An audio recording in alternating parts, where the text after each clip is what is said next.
My people are used to the desert life, but still, I hope that one day they'll be able to find an oasis of their own and leave the sandstorms behind for a better life. Huh? Who are you guys? I know what you've been up to. Smuggling weapons to violent brigades in the desert while working for the Corps? Pretty bold, if you ask me. Shh! Keep your voice down. How do you know all that? Come with me. We should take this elsewhere. I'll be happy to talk things over once we're somewhere private.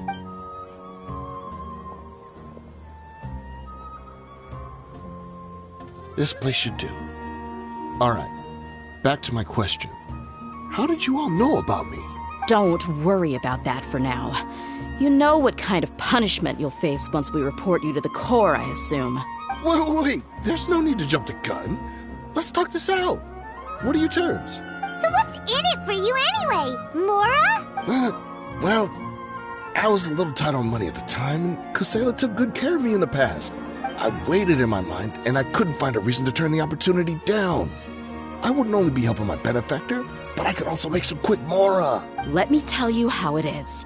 We're investigating Dukan al-Akmar, and we're gonna put an end to their operations. If you provide some help for us, then we might just put in a good word later to reduce the terms of your punishment. Hey, why don't we discuss this a little first? Listen, I made quite a bit of Mora from my last run. You just give me a number, and I'm sure we can... Shut it. My patience is running out. You should know when a mercenary is after something other than money. All right, sheesh. But you gotta promise you'll put in some nice words for me later. They're always on the move. Here's the spot they were at the last time I made my delivery to the desert. Feel free to go have a look. I'm just telling you, though, it's not on me if they're not there anymore. Sure. And then you can forget about any nice words from us. Hey, come on. Now you're just being unreasonable. Really? And how do I know you're not leading us straight into a trap?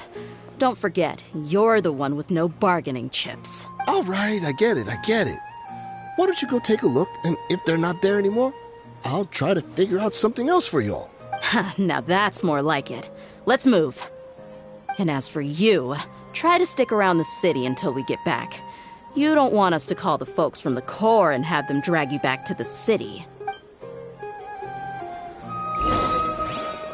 Oh, don't worry. I'm not going anywhere.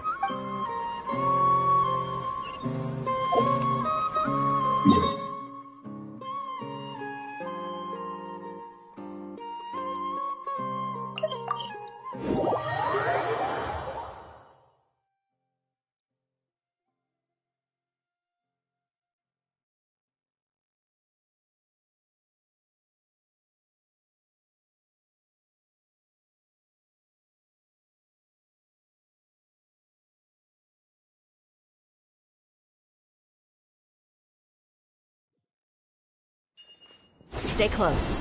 No going off on your own. The desert doesn't take prisoners.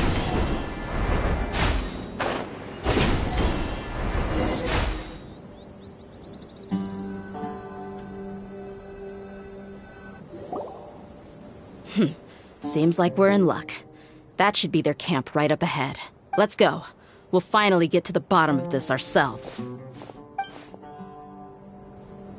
I'm here to see Kusela. Tell him to get out here. Dear, why are you here? Shine down! Look alive!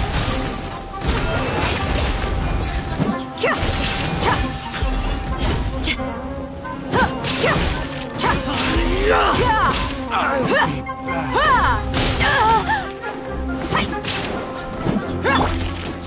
Illusion shattered! Hold the line! Haven't you all done enough? So are you also here to stop us? Stay out of this! It's got nothing to do with you!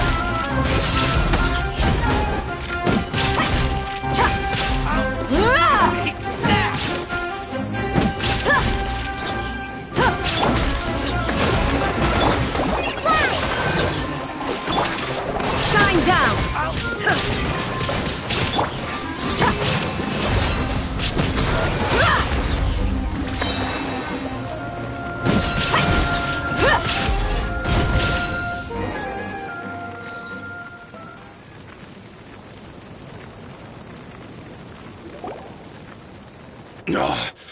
She's so strong. Enough fighting.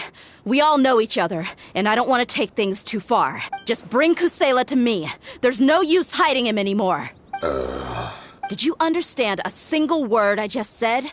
Or do I need to bash your skull in some more? All right, everyone, let's all just calm down for a second. Dia, the boss can't come out and see you anymore. He died a long time ago. What? Seems like you've been out of the loop for a while. Guess that's for the best, though. At least, that's what the old man wanted. When did he die? What happened to him? A few years ago, Kusela broke up Dakan al-Ahmar and went to the Deshret's Relics headquarters by himself. So is that when you guys started acting up? We would prefer to call it taking revenge. Every last person in Deshret's Relics must pay in blood for what they did. Let me start from the beginning. Dia, do you know how the head of the relics maintained order internally? Overwhelming strength and unquestionable authority? Those were a part of it, yes. But just those on their own weren't enough. They had another tool at their disposal. They called it a person's record. Regardless of whether they joined by their own will or were coerced, every person in Deshret's Relics were forced to leave a record of themselves at headquarters, whether it be their deepest sin, some unforgivable act, or their most immoral exploit. The record served both as a symbol of loyalty and the perfect material for blackmail. That's precisely it. Every one of us have a record. Me, Bashar, Tikriti, and all the boys who grew up with Dia and ended up joining our ranks. But you, Dia, you were never asked to provide a record, were you? I never even knew this was a requirement. You were probably the only person in all of Deshret's Relics who didn't know about it. Ever since you were born, Boss had been trying to shield you from this organization's sinister rules. Not only that, but he also banned all of us from committing any nefarious acts. He said he'd take care of the dues we had to pay regularly to headquarters. But in the end, he was just an ordinary person. What could he do? He was forced to go to headquarters again and again to account for missed dues and incomplete records. He'd come up with all kinds of excuses and get beaten up as a result. We all knew he was doing that for you. He wanted to get you out of this world, no matter what it took. And that's why he became a shell of himself and couldn't walk without a cane. Wait, but that doesn't make any sense. I didn't know about any of this, and I'd never seen him get injured or beaten. Because you were too young at the time. How would you ever tell between wounds from a beating and wounds from battle? When you left home after that final argument with him, he seemed to age by a decade overnight. Even his hair went gray. So, even the blazing beasts were... Yep. It was all his doing. Had he not arranged them to come to you, you probably would have been reduced to a pulp before you ever left the desert. A few years ago, Boss said he needed to make another trip to headquarters. He was already pretty weak then, and we all assumed he was going to get beaten again. I suggested that he hand the role of leadership over to me, but he said there was no longer any need, since the Khan al-Ahmar would soon be no more.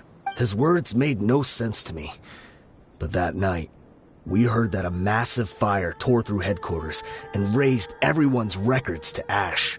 Everyone gained their freedom that night. Many members fled, not just from our ranks, but from the other brigades as well. But how could we leave with a clear conscience? All of us who knew exactly what had happened. The boss can't have just died for nothing.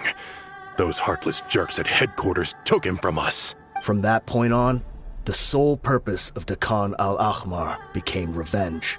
The big fire that Boss started was quite a blow to headquarters' strength.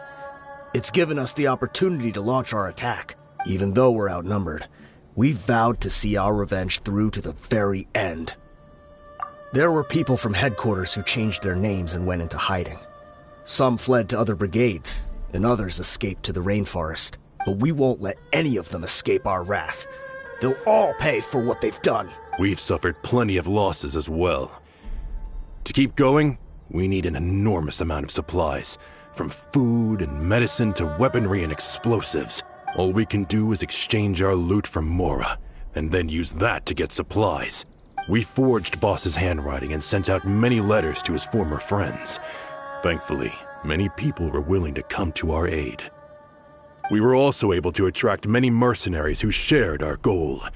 We've endured unspeakable pain to win many impossible battles. Deshret's relics have become weaker and weaker, and now we finally have an opportunity to directly strike their headquarters. Paimon doesn't know what to say anymore. We do know right from wrong, but we were sinners from the very beginning. We do not deserve the freedom that the boss won for us with his life. Boss always loved his old-fashioned hero stories. Those tales about sacrificing yourself to save the world. We used to always laugh at him for it. But in the end, he really went and lived those stories out himself. As for me, I never considered myself a hero. We're all the lowest of the low.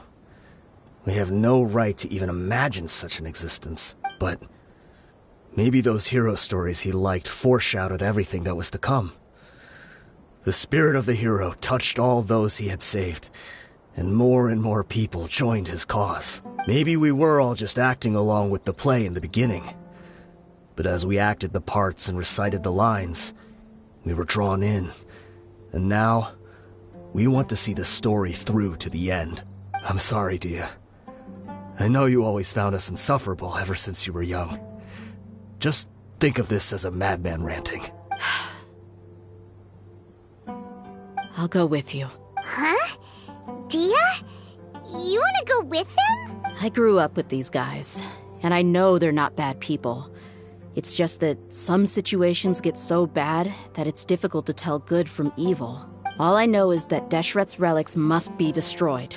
Furthermore, I want to go see the place for myself. I want to know if my father is still there. I know you don't want to get involved in this, so there's no need for you to tag along. I can do this on my own. Yeah, Paimon feels like we'd only regret it if we don't see this through to the end. Thank you. We'll be a lot stronger together with you. I bet Boss would lose his mind.